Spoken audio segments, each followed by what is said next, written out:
What's up guys? Panibagong week, panibagong journey na naman tayo. Ha? Yan, tingnan nyo, bigla na naman nag-snow. Nag-snow na naman. So tara, samahan nyo ako. Pupunta ako sa aking exam. Let's go. Grabe guys, akala ko spring na. Pero tignan nyo na naman, gaano kakapal yung snow na lumabas, no? So napakahirap, minus 15 ng mga oras na yan. Pupunta tayo sa bus stop para pumunta sa exam center, which is downtown ng Edmonton sa Manulife Place. Doon nagtitake ng provincial yung mga aspiring financial advisor, no guys? Ayun na yung bus stop guys, malapit lang siya sa bahay namin. Ito yung ginagamit namin dito, art card. Sa Toronto naman, tinatawag siya Presto card. Ito yung bus stop dito, doon ka nang pwedeng sumilong kapag umuulan at nag-snow. Kaso yung pumasok dyan guys, kasi may nakita akong homeless nung minsan, umiat, no? Yeah, yung sapatos natin, yung snow thickness, ayan. Guys, sana makapasa tayo, no? Sa exam ko ngayon. Kasi second take ko na tayo, no? So, let's go. Update natin yung araw natin. At hindi natin expect na mag-snow ng 2 araw. Walang tigil, no? Nalusaw na yung snow. Sa akala ko spring na. Ngayon may snow pa pala, no? So, wala. Ganun talaga dito sa Alberta, no? Kailangan natin mag-adjust. Tapos, ba't ako nagbabas? Kasi mabilis siya sa bus. Hindi mo kailangan maghanap ng parking. Hindi mo kailangan magbayad ng parking. Mas mura. At pares lang yung time, no guys? So, see you later guys. Ayun na nga, nakasakay na tayo ng bus guys. Ayan. Pinapakita ko sa inyo yung loob kaso medyo hiya pa tayo mag-video eh, no? Iba yung bus nila dito, medyo luma. Ayan. Mga 15 minutes sa bus lang siya tapos bababa na ako guys. Ganyan siya. Pag pipindutin mo yung red button, mag-i-stop siya sa next stop. Nakababa na ako ng bus. Wala pa rin yung result ng exam, no? Ang ganda guys, oh. Pag ganito, maganda eh. Pero pag nawala na, putik-putik na guys. Sana lumabas na yung result guys. Feeling ko napasa ko, excited ako eh. Kasi tawag dito, nag-review talaga ako maayos eh. Tsaka nakuha ko naman eh. Dun sa kanina, dinouble check ko, okay naman. Sana makuha natin. Update ko kayo mamaya pag nakauwi na ako. Nandito lang yung bahay. Dahil nagutom tayo, pagkatapos ng mahabang exam at mahabang biyahe guys, magluluto tayo ng fried rice. Dahil yun yung aking favorite na kinakain. Kaso ngayon, diet na tayo dahil kailangan natin magpaka-healthy now guys. So yun, lumabas din yung result niyan. Pero mamaya makikita nyo kung pasado o ba or hindi. Nahihirapan ba ako? Mahirap siya para sa akin dahil medyo trauma ako sa mga exam guys, no?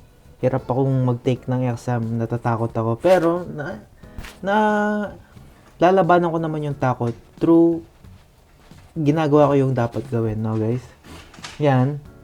Sa mga gustong mag-financial advisor dyan na kagaya ko, lalo na ito, pasok to tier 3 sa PR pathway ngayon dito sa Canada, no guys? Kaya isa yung malaking factor bakit ako nag-take din ng ganito para dumagdag yung aking skills, points, etc. Kung ano pang pwede ko madagdag, ginagawa ko. Kakayanin ko lahat guys para lang malagpasan natin yung dapat malagpasan dito, no? Lalo na alam niyo naman, sobrang hirap ng dumadaan ngayon sa Canada. At apektado kaming lahat ng mga tao dito, lalo na sa mga kagaya kong nagsisimula sa buhay. At yung status ko ay dati akong international student at ngayon PGWP, which is hirap pa rin mag-convert papunta sa residency, no guys? Yun yung mahirap ngayon, pero kaya natin yan, lalaban ako guys, no? Yung ulam ko nga pala ay pork steak na ginawa ni Gianna. Ayan, masarap siya guys. Ayan, yung rice na ginawa ko. Galing doon din sa pinagpretuhan nung pork steak. Guys, pumasa tayo. Sa seg pants, guys. Tignan nyo, guys, na. Pagkita ko. Teka, ayusin ko para di nyo makita yung mga bagsak. Yan, guys. Ngayong 27, exam pass. sa side funds. Yes guys, ang laki na nagagastos ko dito guys. Wala na akong pera. Wala pa akong trabaho. Buti naman. Thank you. Saktong-sakto guys, 60%. 16, saktong pasado lang. Walang labis, walang kulang. Pero okay na yan, pass is pass, diba guys? So, 2 left. No? I got this. Dahil dyan, deserve kong wala, kumakain na ako guys. That's it. See you later. Peace. Kinabukasan na nga guys, ito na yon. Pupunta ako sa aking doctor's appointment, no? Bago ka makapunta ng doktor, ito yung kailangan mong gawin, no? Ang problema dito, yung yellow is makapal siya, tapos fluffy. Kapag sinabi kong fluffy, pwede kang gumawa ng snowman. Pero kapag dry naman, mas madaling alisin yung dry. Ito medyo dumidikit na kasi yung panahon, umiinit, lumalamig, tapos tumitigas yung yellow, nagiging black ice, no guys? Sobrang hirap linisin. Kapag may pera na tayo, sana makabili tayo ng blow dryer. Inabot ako ng ilang minutes dito guys. So sobrang kapal ng yellow para lang makadrive ako. Maglalakad sana ako, kaso naisip ko, sobrang kapal ng yellow. At nung nakita ni Jenna yung labas, sabi niya, mag-drive ka na. Kasi ayoko nagda-drive masyado guys. Medyo pa ako.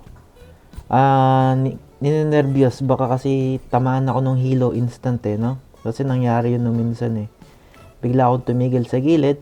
Tapos nakipag-swap ako na hindi ako yung magda-drive.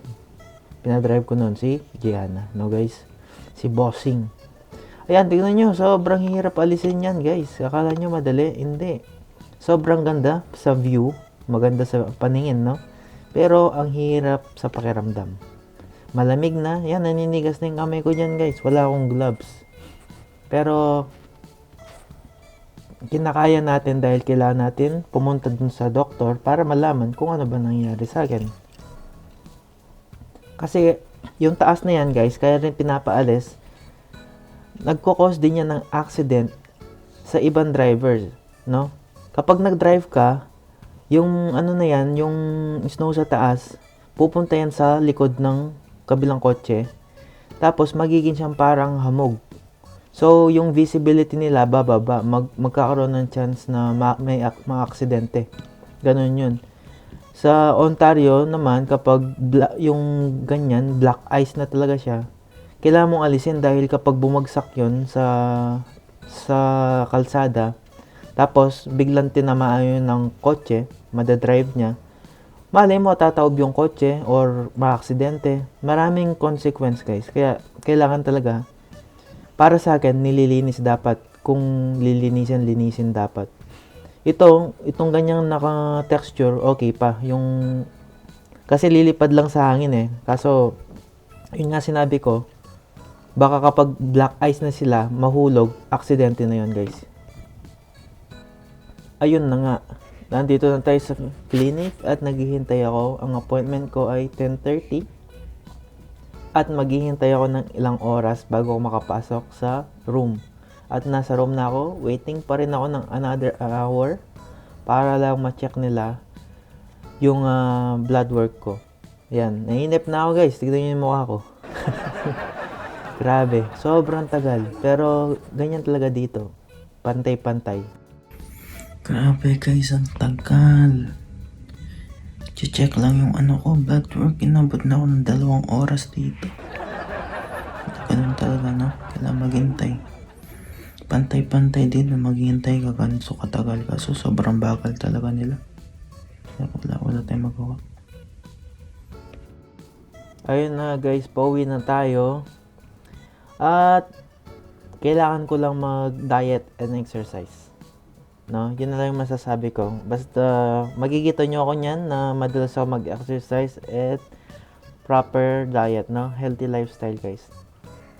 Yan, drive lang tayo. Pauwi. Ilang minutes lang yan, guys. Tapos makakauwi na.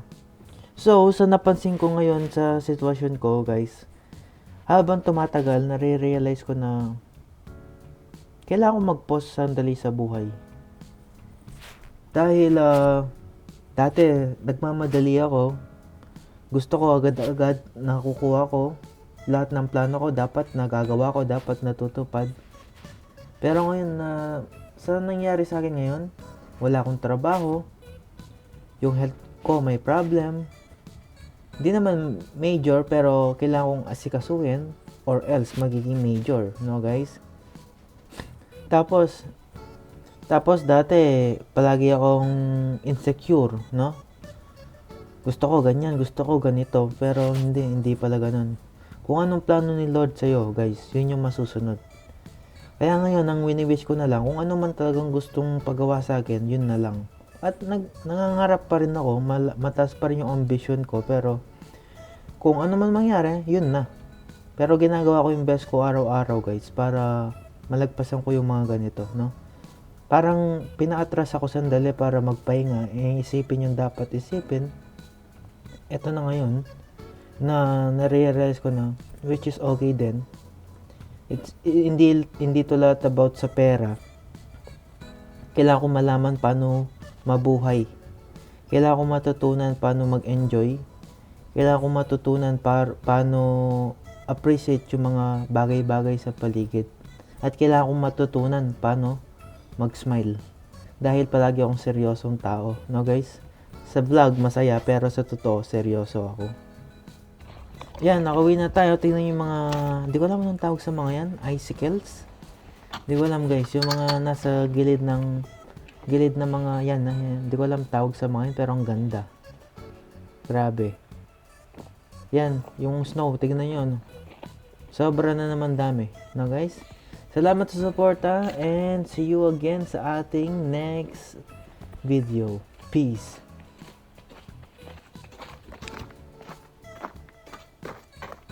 Subscribe.